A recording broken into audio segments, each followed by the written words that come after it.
මල් ගහත්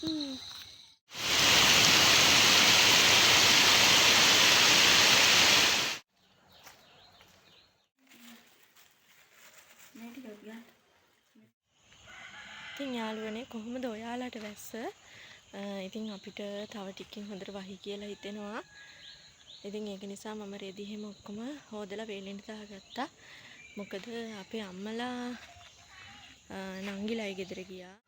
එයාලා ඉන්න තව දවස් දෙකක් විතර යනවා. ඉතින් රෙදි ගොඩක් තිබ්බොත් මට එකවර හොදලා වේලෙන්න දාගන්න බෑ. වැස්සත් එක්ක බබාවත් තියාගෙන. ඉතින් ඒක නිසා මම උදේම රෙදි ටික ඔක්කොම හොදලා වේලෙන්න දාගත්තා. ඉතින් දැමුත් වහී කියලා හිතෙන් මෙහිට මේ ටිකේම හවසට වහිනවා.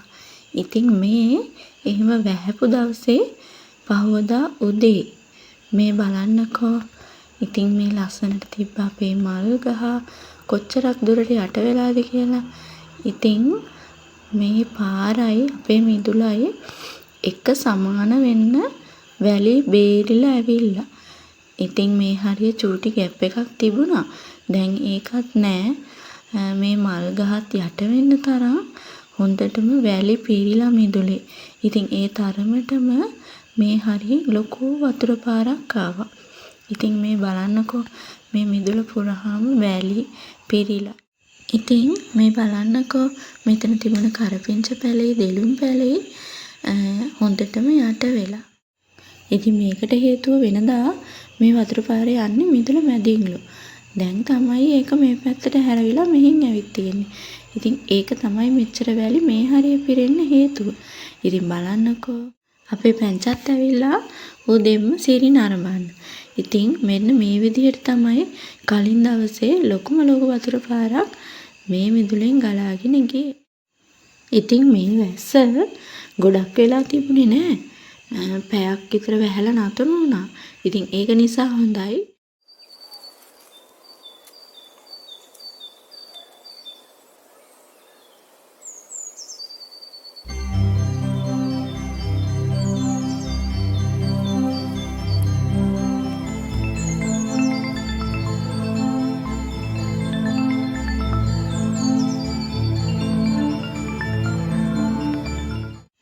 ඉතින් ඔහොම බලන්නකෝ මේ ගහේ කජපුලන් ටික ඉතින් අතට අහුවෙන තරමට පහතින් තියෙන මේ ටික දැක්කමත් ආස හිතෙනවා. ඉතින් දවස් දෙක තුනකට සැරයක් මෙයාලත් ඉතින් එනවා ඒවයි රහ බලලා යන්න. බලන්නකෝ ඉතින් මෙයා කජපුලමක් කඩාගෙන තියාගෙන කන ලස්සන.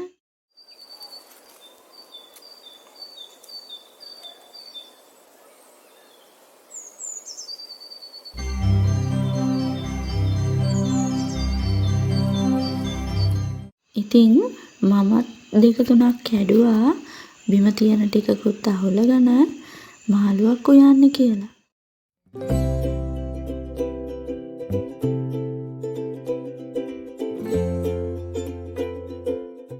ඉතින් කජු එක සුද්ධ කරගන්න එක හිතෙන තරම් ලේසි නෑ නේද?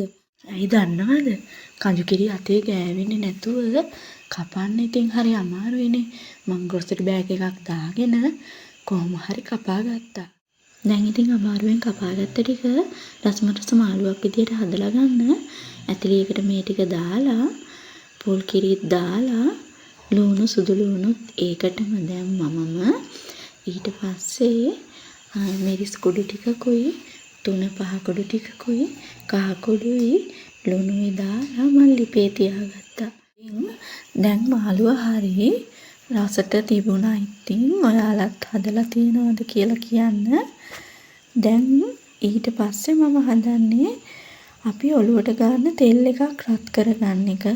ඉතින් බබාට දාන්න හදපු තෙල් එක ඉවරයි. මං කඩෙන් පොල් තෙල් ගෙනල්ලා ඒක දැන් මේ උණු කරගන්න තමයි හදන්නේ.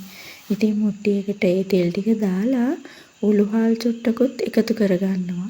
ඊට පස්සේ කරපිංචා කිනිත්තකුත් එකතු කරලා තෙල් ටික හොඳින් හිඳව ගන්නවා.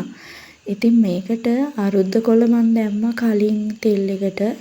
ඉතින් මේ සැරේ අරුද්ද කොළ මට හොයාගන්න බැරි වුණා. ඉතින් ඒක නිසා මම මේ දෙක විතරක් දාලා තෙල් ටික හිඳව ගත්තා. දැන් තෙල් ටික බෝතලෙට දාන්න නිමෙනකල් මමයි බබයි යනවා පොලොස් ගෙඩියක් තියනවද කියලා බලන්න. මොකද මට හිතුණා පොලොස් මැල්ලුමක් හදලා කෑවොත් හොඳයි කියලා.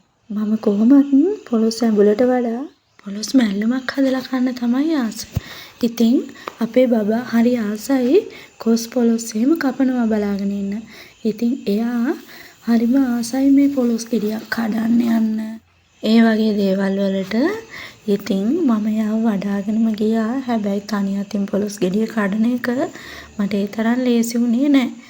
කොහොම හරි මම බබාවත් බිම තියන්නේ නැතුව පොලොස් ගෙඩිය කඩාගෙන ආවා. දැන් බබා බිම ඉන්න කැමතිම නැහැ. මොකද එයාට අපි කරන හැමදේම දකින්න තියෙන විදිහට තියාව තියාගන්න ඕන. ඉතින් ඒක නිසා හැම වෙලාවෙම වඩා ගන්න කියනවා. එයාට වඩා ගන්න කියලා තාම කියන්න බෑ. වඩා කියනවා.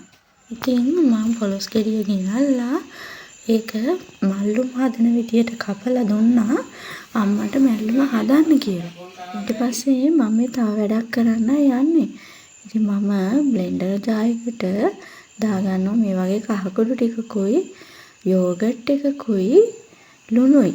ඊට පස්සේ මම මේ තුනම එකට බ්ලෙන්ඩ් කරගන්නවා. ඉතින් ඔයාලට දැන් හිතා ගන්න පුළුවන්ද මම මොනවද කරන්න යන්නේ කියලා. එහෙනම් බලාගෙන ඉන්නකෝ අපේ මල්ලි මිරිස් ගේ. ඉතින් මම ඒ ටික මාළුවක් හදන්න නෙමෙයි මම හිතුවා මෝර මිරිස් හදන්න. ඉතින් මම ඒ ටික මේ විදියට හොදලා ටිෂු එකක් උඩට දාලා මෙහෙම දෙකට මැදින් චුට්ටක් පලා ගත්තා. වෙන්නේ නැති වෙන්න. ඉතින් ඔක්කොම ටික එකින් එක අරගෙන මේ විදිහට දෙකට පලා ගන්න තමයි ටිකක් වෙලා යන්නේ.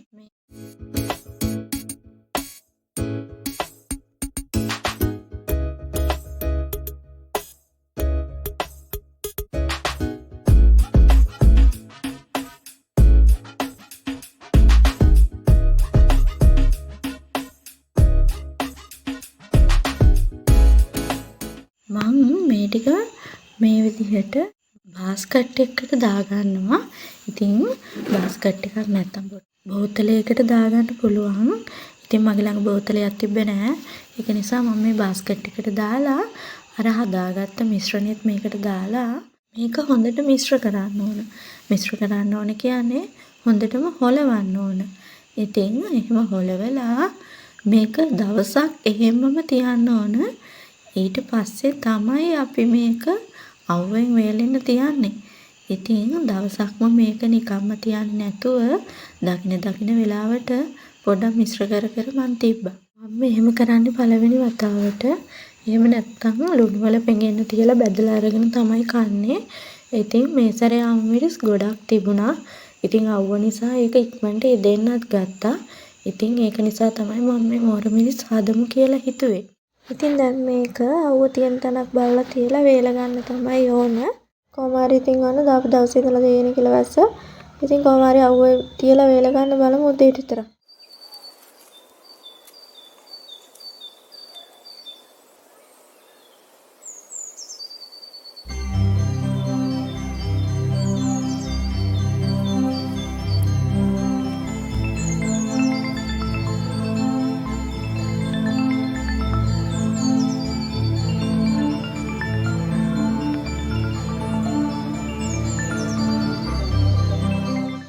අලුත් ලස්සන වීඩියෝ එකකින් ඔයාලව හම්බ වෙන්න නම් එතකල් සතුටින් පරිස්සමෙන් ඉන්න. thank you වීඩියෝ එක බලුවට.